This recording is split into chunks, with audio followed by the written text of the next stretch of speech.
Ndabaramukije mu izina rya Yesu Kristo, amahoro y'Imana nabane namwe n'umuvandimwe wanyu Pastor Clement. Uyu munsi ndagarutse kugira ngo tuganire ijambo ry'Imana. Uwiteka Imana nyiringa bakomeze kubaha umugisha, kandi ni ukuri Imana ibaha ibyiza byose mwifuza, kubera ko tubifuriza amahoro, tubifuriza umunezero, tubifuriza ibyishimo, tubifuriza ibyiza. Niyo mpamvu twongeye kugira tuti aho muri hose Uwiteka abishimire, kandi Imana irusheho kubagirira neza. Uyu munsi ndagarutse kuri Ageni Ngoga TV kugira ngo tuganire amagambo y'Imana. Ariko uyu munsi wa none ikinzanye imbere ya televiziyo Ageni Ngoga TV ni uko nishimye. Ntago nishimye, ntago nezerewe, ntago numva mfite umunezero muri njye, kubera ko igihe cyose Imana yatugejeho ubutumwa hari igihe buza bukakaye, hari igihe buza bukomeye ku buryo kugira ngo tubugeze ku bantu biba bigoranye. Ariko uyu munsi wa none ndagira ngo tuze gufatanyiriza hamwe gutega amatwi no kumva, nitubasha kumva tubashe no kumvira, kugira ngo Imana irusheho kutwishimira. Ndabinginga kugira ngo buri wese aho aherereye, waba uri mu burasirazuba, waba uri mu burengerazuba, waba uri mu majyepfo, mu majyaruguru y'isi, waba uri mu gihugu cy'u Rwanda hagati, ndetse n'abari mu mujyi wa Kigali by'umwihariko, uze gutega amatwi wumve ubu butumwa, kandi numara kumva ubu butumwa ubufate nk'aho ari seriye. Bufate seriye kubera ko ntabwo ari ubutumwa bworoshye, ni ubutumwa bukomeye. Kandi wenda uyu munsi cyangwa se ejo cyangwa ejo bundi, bamwe tuzongera duhure tuvuga tuti Imana yari yavuze ku bintu yabwiye abantu bayo, Imana yari yakanguye abantu bayo, Imana yari yaburiye abantu bayo, nubwo amatwi yacu arimo ibinure atashaka kumva, ariko nzi neza ko Imana itazareka kwitwa Imana. Mbere yo kugira byinshi mvugira imbere yanyu rero, reka manze nsenge kugira ngo umwuka w'Imana amanuke abane natwe muri iyi message, muri ubu butumwa bwihutirwa cyane, kugira ngo tuyoborwe na Kristo, kandi ko abishaka aba ariko biza kuba, kandi umwuka wera muri kubiyobora kandi aganze mu mitima yacu. Mureke twubahe Imana dusenge. Mana Data wa twese uri mu ijuru, Mana ishoboye byose, Mana yo kwizerwa, umugaragu wawe ngarutse imbere yawe nciye bugufi n'umwana mutoya.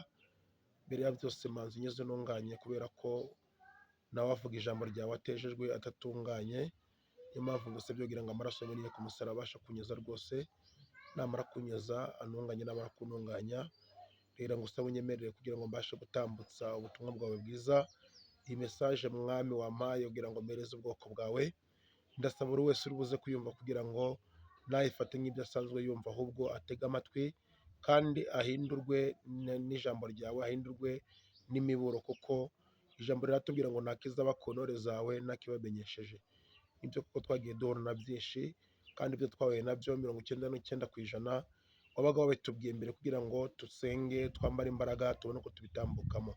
Niyo mpamvu nsengera na buri wese uri buze kumva ubutumwa, kugira ngo uri buze kubaha agaciro, akabukomeza, uze kumubwirira neza, kandi uze kumuha imbaraga, kandi umereze n'uburyo akwiriye kwitwara muri iyi minsi ikomeye ya nyuma. Urakoze kuri Imana ibyumvishe, kandi uri buze kutuyobora muri byose. Rero ni mu izina rya Yesu Kristo urakoze kubyumvise, amen.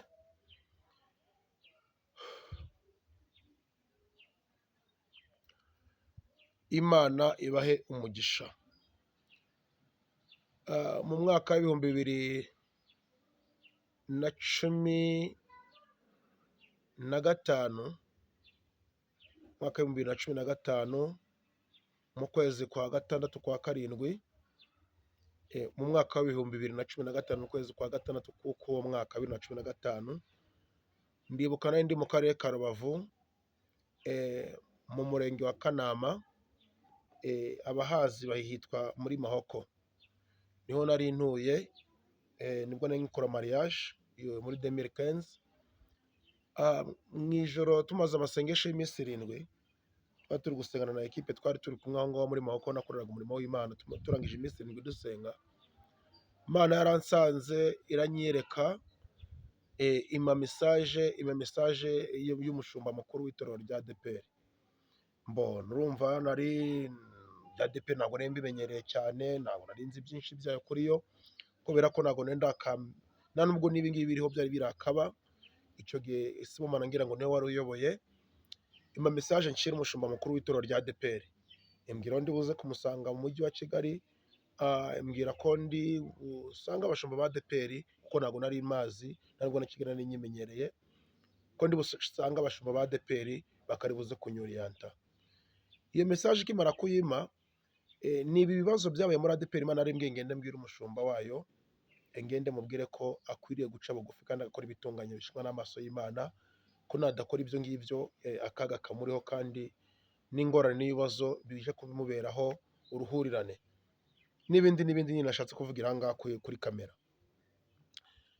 Ntabwo nari mazi Kigali, ntabwo nari mamenyereye ADEPR, ntabwo nari nzi ngo icyicaro cyayo kirahagana Yesu, nari nzi ngo ndagenda mbwire nde, uretse representant nari nzi nyirizina yari yanyeretse, yari yambwiye, ariko nifashishije nk'uko yari ibingengende cyangwa muri ADEPR, nagiye nifashisha iriya paruwasi ya Mahoko ku muhanda kuri kaburimbo, ariko mbere yuko njya kuri paruwasi hari umugabo usenga muri ADEPR, bashobora kuba ari umudiyakoni, abatuye muri Mahoko baramuzi, umugabo wambara rinete, umugabo ukora muri APEFOKE, ni umugabo utari muremure mugufiya wo mu kigero, ariko akora muri APEFOKE, ibyo byose gusengira muri ADEPR ku muhanda, akunda kwambara rinete, atuye ntara hafi na APEFOKE niho atuye.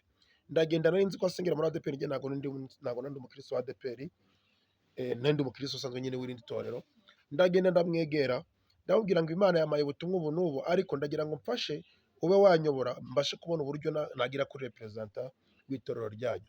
Nta kindi yakoze, yaramfashe mfata ukuboko aramanukana imbere ya komikuka muri hazi muri Mahoko, turamanuka tugera hara umuryango w'isoko wa Mahoko, turamanuka tugera muri rompuwe, ahura n'abandi barimu cyangwa bavuga ubutumwa muri ADEPR, baragenda baraganira.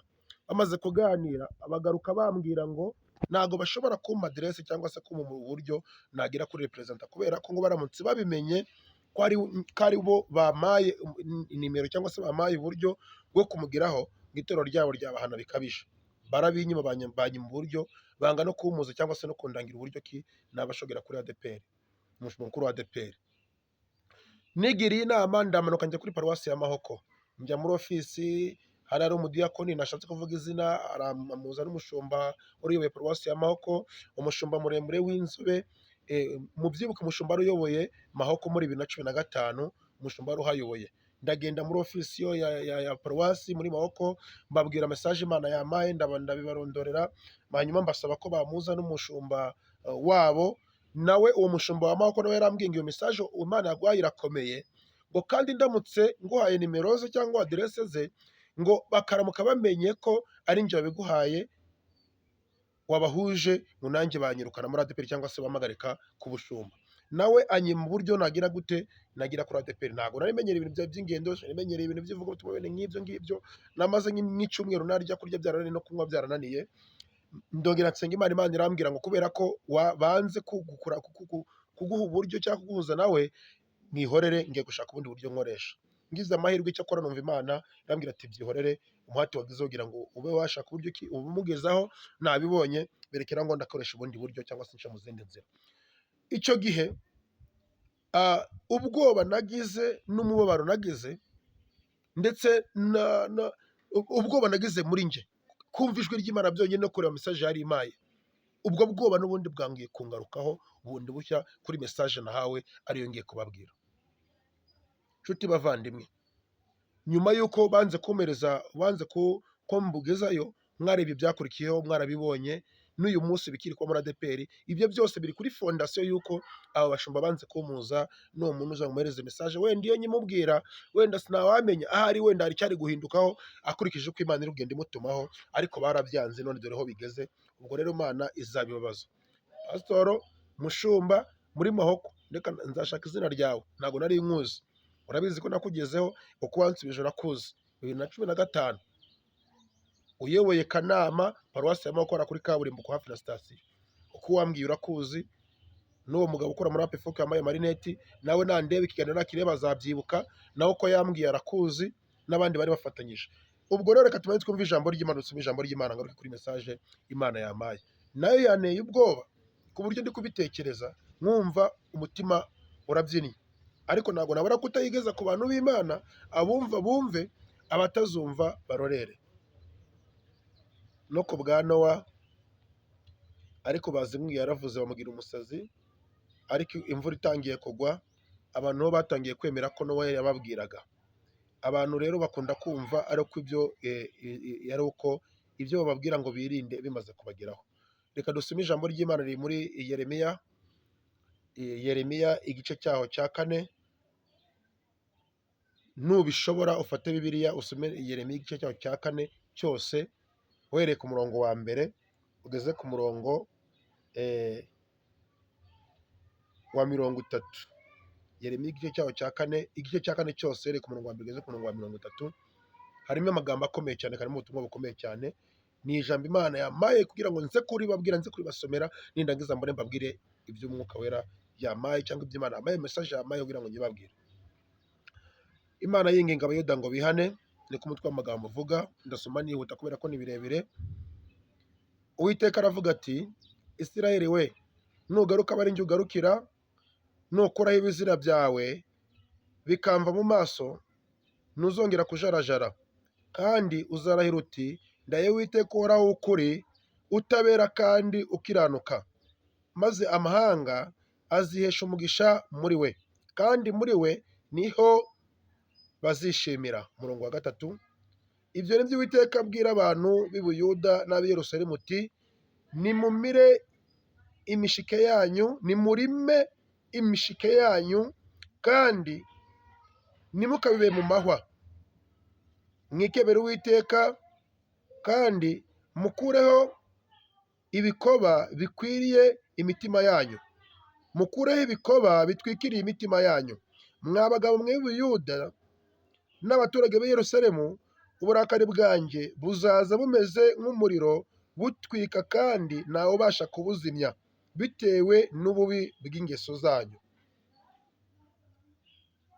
Mumenyeshe Ubuyuda kandi mwamamaze i Yerusalemu uti, nimuvuze impanda mu gihugu, murangurure muvuge muti, nimuteranire hamwe tujye mu midugudu igoswe n'inkike, mushinge ibendera aherekeye i Siyoni. Mwiyarure nimurushye muzuyaza, kuko ngiye kuzana icyago kizaturuka ikasikazi no kurimbura gukomeye. Intare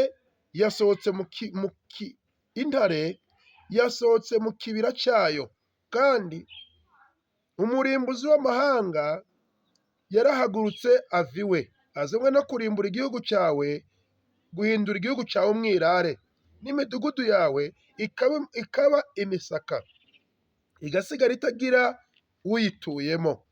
Nuko nimukenyere ibigunira, mucure umuborogo murire, kuko uburakari bukaze bw'Uwiteka butatuvuyeho.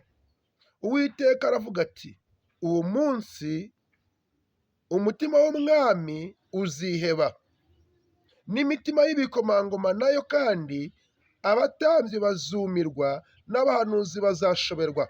Maze ndavuga nti, ayi mwami Uwiteka, ni ukuri washutse aba bantu n'ab'i Yerusalemu ubwo wavugaga uti, muzagira amahoro, none inkota ikaba yabageze no ku mutima. Imana ishimwe cyane. Haleluya, haleluya, haleluya. 11. Icyo gihe ubu bwoko n'ab'i Yerusalemu bazabwirwa ngo, nimurebe umuyaga utwitse uturutse mu misozi yo mu butayu utera umukobwa wanjye. Dusubire muri uyu murongo. Icyo gihe ubu bwoko n'ab'i Yerusalemu bazabwirwa ngo, nimurebe umuyaga utwitse uturutse mu misozi yo mu butayu itera umukobwa wanjye, ari bo bantu b'ubwoko bwanjye. Si uwo kugosora cyangwa gutunganya, ahubwo ni umuyaga usumbye ibyo. Ni wo uzangeraho, noneho ngiye kubacira imanza. Bavandimwe turi kujyana, dore azaza ameze nk'ibicu, n'amagare y'intambara azaba ameze nka serwakira, amafarashi ye azarusha ibisiga imbaraga. Tubonye ishyano, kuko tugiye kunyagwa. Yemwe Yerusalemu we, uhagire umutima wawe ho ibyaha kugira ngo urokoke. yewe Yerusalemu we, uhagira umutima waweho ibyaha kugira ngo urokoke. Uzahorana imigambi yawe mibi uzageza ryari? Kuko ijwi rivuga riturutse i Dani, rikavuga inkuru z'ibyago riturutse no mu misozi ya Efurayimu. Mubitekerereze amahanga, dore muburire i Yerusalemu muti, abaje kuhakuba baraza baturuka mu gihugu cya kure, kandi bahuruza ingoma yo gutera imidugudu y'i Buyuda. Barahakubye bameze nk'abarinzi b'umurima, kuko hangomeye, niko Uwiteka avuga. 18. Inzira zawe n'imirimo yawe nibyo bigutera ibyo bitero. Icyo ni icyaha cyawe, ni ukuri biragusharirira kuko bikugeze ku mutima. 19. Umutwe w'amagambo aravuga ngo Imana iririra Abayuda banze kwihana. Ye baba we, ye baba we, mfite umubabaro mu gisenge cy'umutima, umutima wanjye urandihagura, nananiwe kwiyumanganya, kuko numvise ijwi ry'impanda n'induru z'intambara mu mutima wanjye. Kurimbuka guhamagara ukundi, kuko igihugu cyose kinyazwe. Amahema yanjye arasahurwa, atunguwe n'inyegamo zanjye zitamururwaho muri ako kanya. Nzahereza he ndeba ibendera ry'intambara kandi nkumva ijwi ry'impanda? Kuko abantu banjye ari abapfapfa ntibanzi, ni abana batitonda kandi nta bwenge bafite. Bazi ubwenge bwo gukora ibyaha, ariko gukora neza ntibabizi. Nitegereje isi mbona idafite ishusho kandi iriho ubusa, n'ijuru naryo nta mucyo rifite. Nitegereje imisozi miremire mbona itigita, ndetse n'iyindi yose nayo inyeganyega. Nitegereje mbona nta muntu uhari, n'ibisiga byose byo mu kirere byahunze. Nitegereje mbona ahantu hari uburumbuke harabaye ubutayu, n'imidugudu yaho yose yasenyutse imbere y'Uwiteka kubw'uburakari bwe bukaze. 27. Kuko Uwiteka aravuga atya ati, igihugu cyose kizaba amatongo, ariko sinzagitsembaho rwose. Nicyo kizatera isi kuboroga n'ijuru hejuru rikabamo umwijima, kuko nabivuze nkabigambirira, kandi sinzabyibuza, ntabwo nzivuguruza.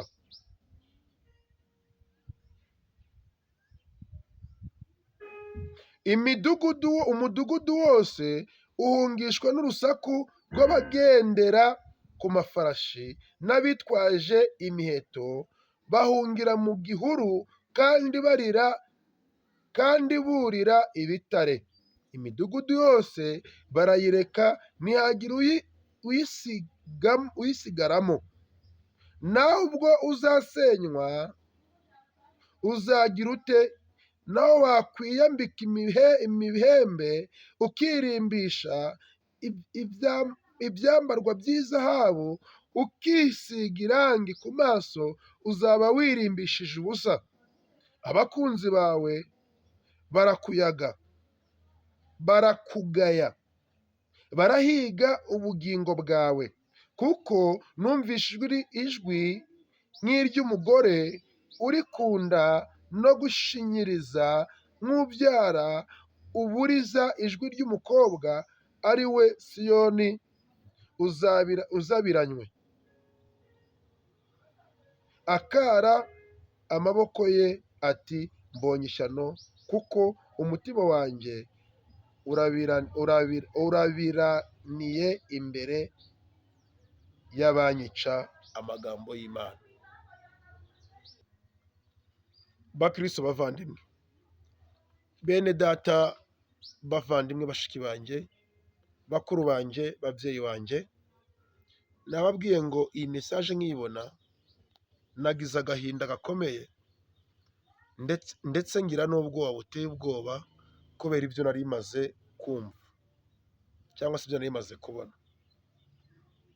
Ndagira ngo mbatangarize, buri muntu wese, ube umukuru, ube mutoya, ube ubyibushye cyangwa se ube unanutse, ube warize cyangwa se utarize, ube ukomeye cyangwa se udakomeye, ube ufite ibyo kurya mu nzu cyangwa se udafite ibyo kurya mu nzu, ube ugenda n'imodoka cyangwa ube ugenda n'igare cyangwa ube ugenda n'amaguru, uwo ari we wese, umuturage uwo ari we wese utuye mu gihugu cy'u Rwanda, nababwiye ngo mfite ubwoba kubera ibyo umutima wanjye wakiriye.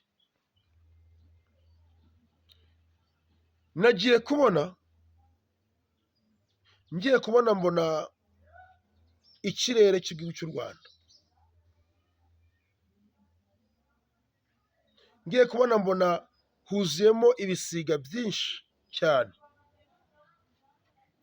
maze kubona cyuzuyemo ibisiga byinshi, noneho ngiye kubona mbona ibisiga, haje igisiga kimwe kinini kimeze nka cya kagoma. Icyo gisiga kikajya kiza hejuru y'ibindi bisiga biri mu Rwanda, hejuru mu kirere cy'u Rwanda. Icyo gisiga cyari gifite icyuma kimeze nk'urukero munsi muri cyo muhandi hagati y'amaguru, niko nabivuga. Noneho icyo cyuma kimeze nk'urukero kizungurutsaga, cyagendaga kuri buri gisiga kikagwa hejuru, kigahita kigisaturamo kabiri. Cyamara gusaturamo icyo gisigamo kabiri, igice kimwe kikagenda kiri kubandara, urumva kikagwa hariya, n'ikindi kigenda kiri kubandara kikagwa hariya. Mbona bya bisiga byose byari biri kuguruka mu gihugu cy'u Rwanda, mu kirere cy'u Rwanda, mbona byose cya gisiga kimwe kirabisataguye kibishyize hariya. Ngiye kubona mbona icyo gisiga kinini, noneho kimaze kumanura ibyo bisiga byose, mbona kigiye kiramanutse kigiye hasi ku itaka, noneho gitangira kugenda gifata abantu. Noneho cyagiye gifata abantu, noneho icyo gisiga, niba ari igisiga cy'umuntu, niba ari igisiga gifite ubwenge, kidafite ubwenge nk'ubw'ibisiga tubona hano biguruka tuzi, simbizi.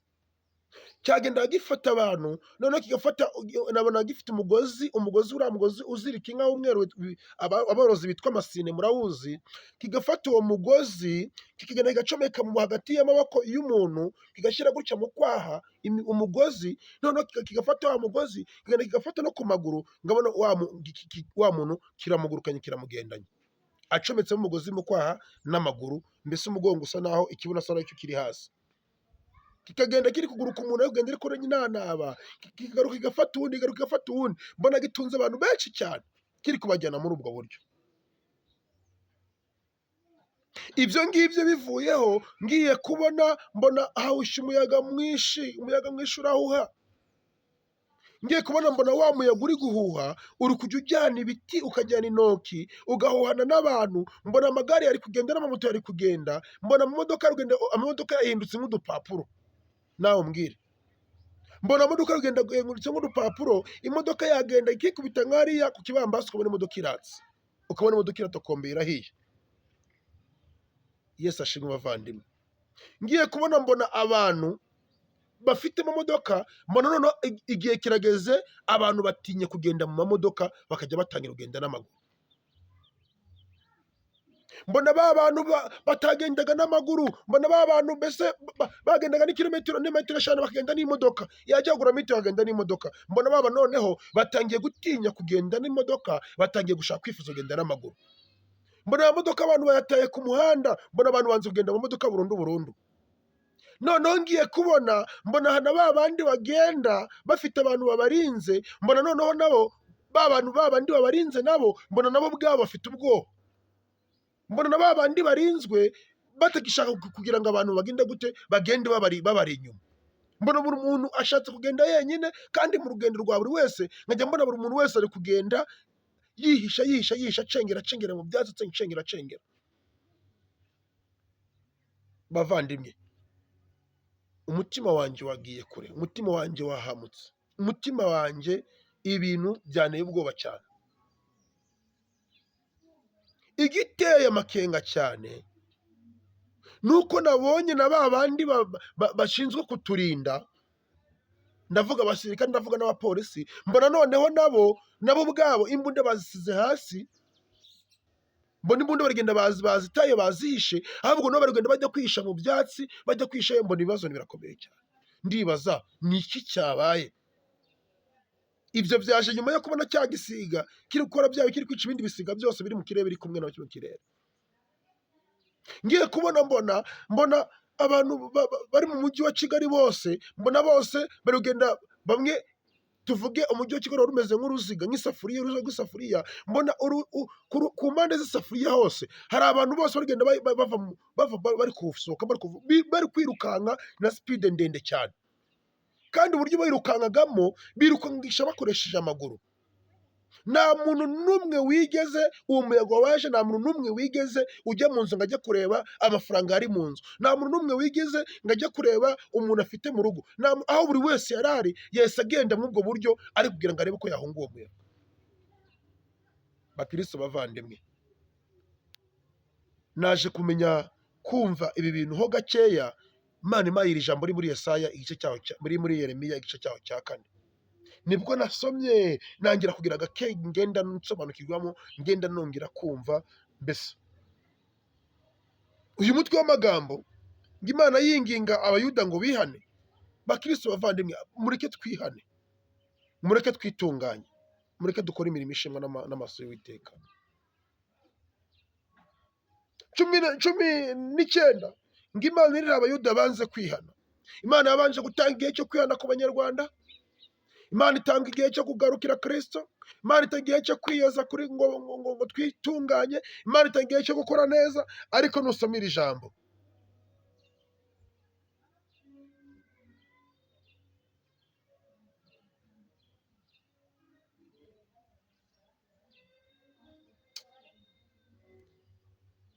nta byinshi mfite byo kuvuga abavandimwe. Genda usome iri jambo riri muri Yeremiya igice cyaho cya 4, uhere ku murongo waho wa mbere ugeze ku murongo waho 30. Nicyo gice cyose cya 4. Nugisoma witonde wumve neza, ndazi neza ko Umwuka Wera araguhishurira akakubwira byinshi, kandi mufate igihe cyo gusenga abanyamasengesho. Icyo mwe nashidikanya neza ni kimwe, nuko abanyarwanda aho muri hose ku isi, niyo waba utari mu Rwanda ufite abantu bari mu Rwanda, mukwiriye mukaza tugashyira hamwe tugafata igihe cyo kwinginga Imana, kubera ko umuyaga Satani ari gutegura wo kuza kugurukana abantu. Kiriya gisiga kiri kuza gafata abantu kikabashyiramo amasine mu kwaha, kikabagurukana kandi kigatoragura abantu bose, kugeza ubwo abantu bose bagiye kwihisha. Uriya muyaga watumye abantu batagenda mu modoka, uriya muyaga watumye abantu baturinda nabo bagira ubwoba, aho kugira ngo bakomeze baturinde, ahubwo nabo ukabona bari kurambika imbunda hasi, bari kujya kwihishira. Bavandimwe, ntekereza ko atari ibintu byiza, ntekereza ko atari ibintu byiza. Mu minsi yatambutse, abo twabanye kuri Ajeningoga TV murabizi, hagiye hanyuraho amatangazo menshi atandukanye, ariko Imana yakomeza kugaruka kubwira abantu ngo nibagarukire Imana, bace bugufi. Imana ngo yazanye ikirunga cyarotse ntibumva, ndavuga bari mu burengerazuba. Imigezi itembana abantu ntibumva, imisozi itendukana abantu ntibumva, izana covid ikwira isi yose ngo abantu banga kumva. None uyu munsi,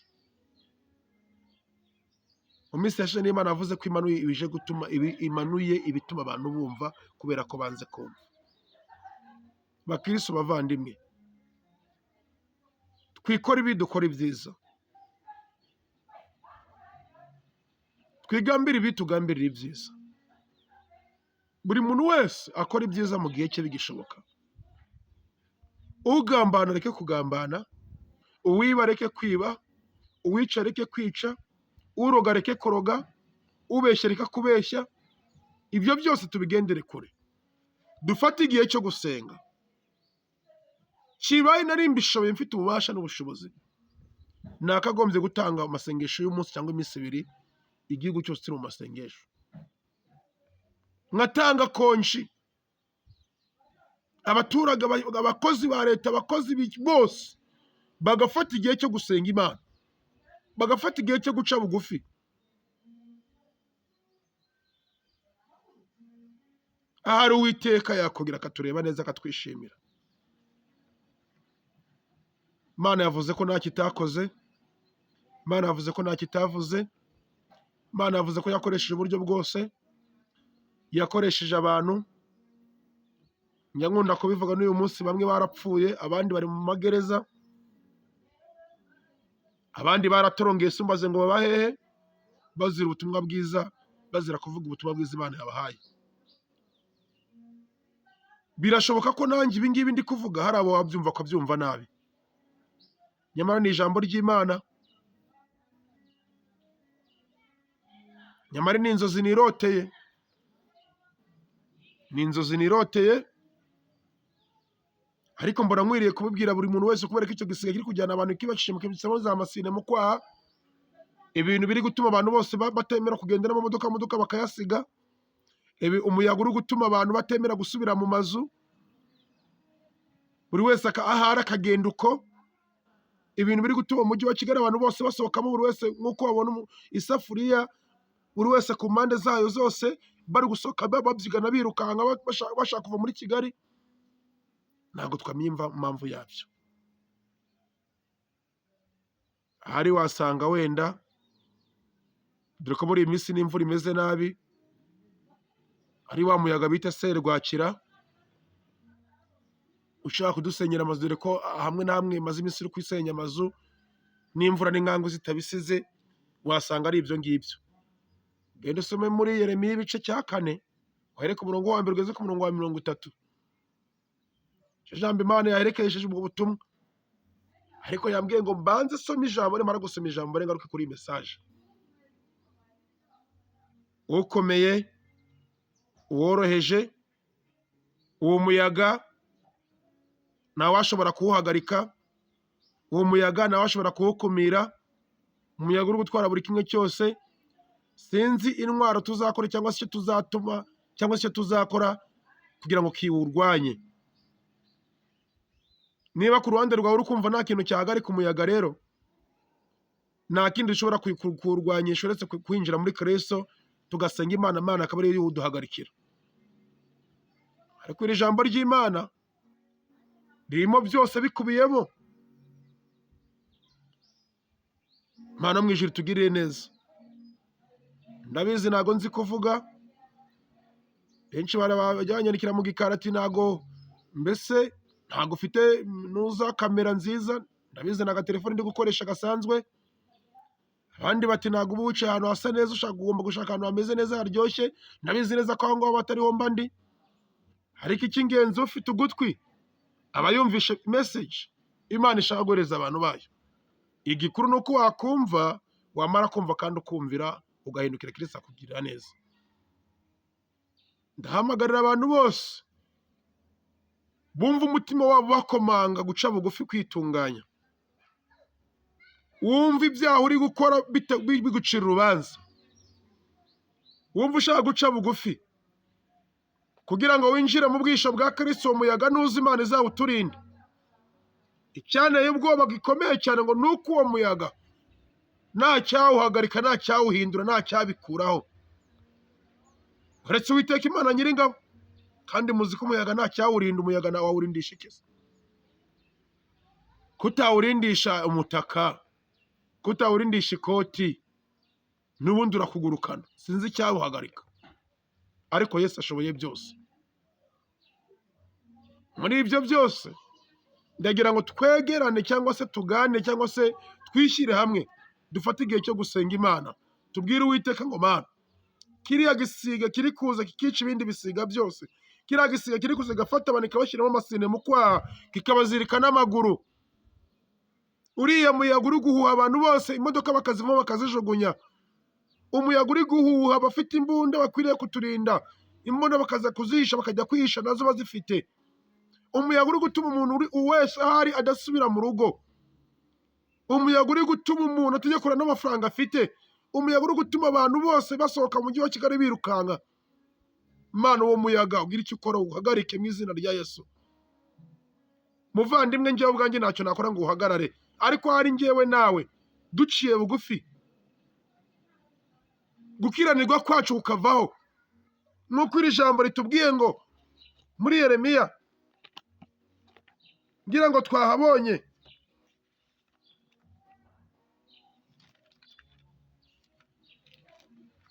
ahangaha havuga ngo Imana irira Abayuda banze kwihana.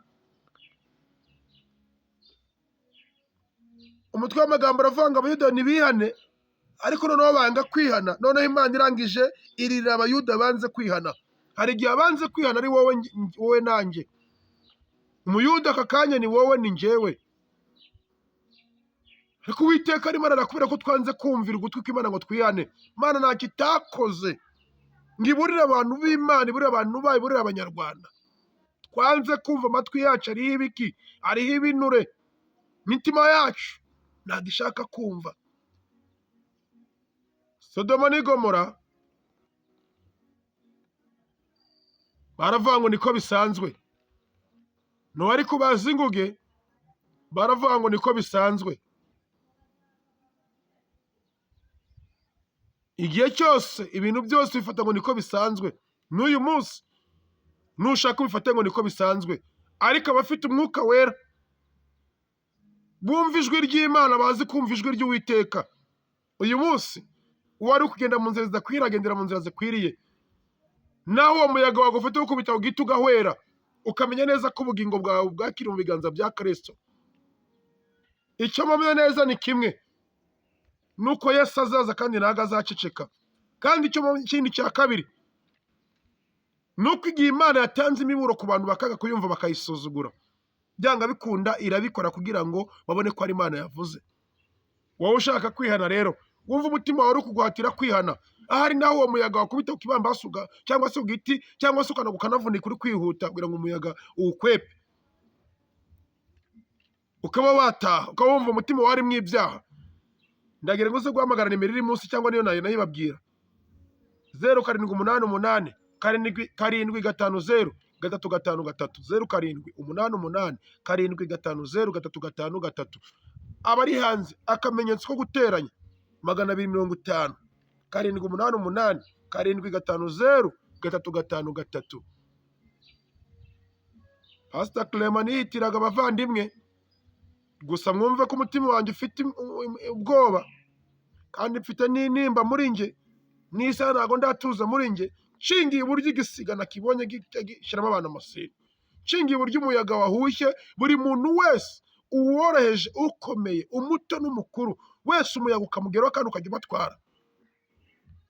Nuko atari wabibonye, ariko njye wabibonye, hari icyo byatanze n'ishusho byamaye.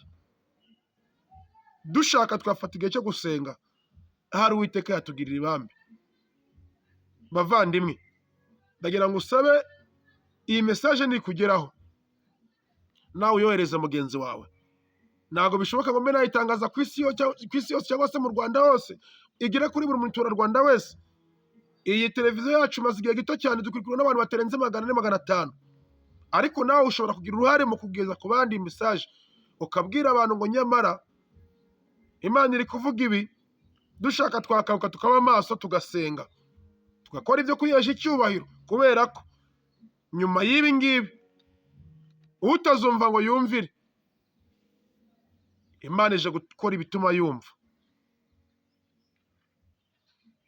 Uwiteka duhana umugisha kandi Imana ibagire neza. Ndasabira buri muntu wese Mana kugira ngo yumvishe message, kamuhindura akayigeza ku bandi, umuha umugisha. Kandi ndasenze muri akanya kugira ngo Umwuka Wera akomeze gusaga ku buzima bwacu, imbaraga n'urukundo n'icyubahiro bikomeze kudufasha mwana.